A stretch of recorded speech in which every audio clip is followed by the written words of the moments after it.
Mahasiswa Universitas Terbuka Mata Kuliah Hukum Tata Negara. Pada sesi kedua kali ini kita akan belajar mengenai teori konstitusi. Konstitusi secara harfiah dimaknai sebagai membentuk. Konstitusi berasal dari bahasa Perancis, yakni constituer yang artinya pembentukan.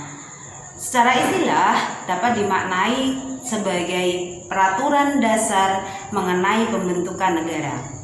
Ada banyak istilah terkait dengan konstitusi dari berbagai negara, seperti dari Inggris yang kita kenal dengan Constitution, dari Belanda sebagai Grondwet, dari Jerman sebagai Verfassung dan Grundgesetz, dan dari Perancis sebagai Droit Constitutionnel dan Loi, dan dari Yunani kuno sebagai Politeia.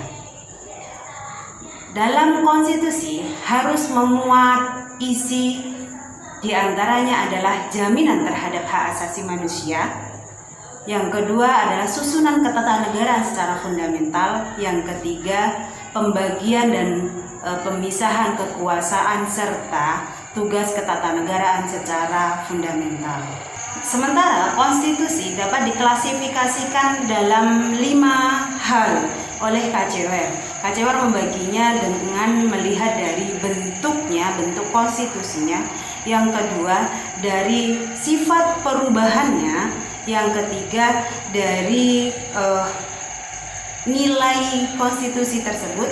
Yang keempat dari bentuk negara, dan yang kelima dari bentuk pemerintahannya.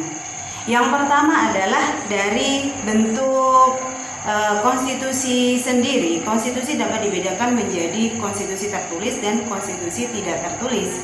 Yang kedua yakni konstitusi yang dilihat dari sifat perubahannya, bisa fleksibel, perubahannya mudah, dan rigid yang perubahannya lebih sulit atau memiliki mekanisme tertentu. Yang ketiga yakni konstitusi dilihat dari nilainya, yakni konstitusi supreme dan non supreme constitution, yakni konstitusi yang derajatnya lebih tinggi dan konstitusi yang derajatnya tidak tinggi. Yang keempat dilihat dari bentuk negara, yakni konstitusi negara kesatuan dan juga konstitusi negara federasi. Yang kelima yakni dilihat dari bentuk pemerintahannya.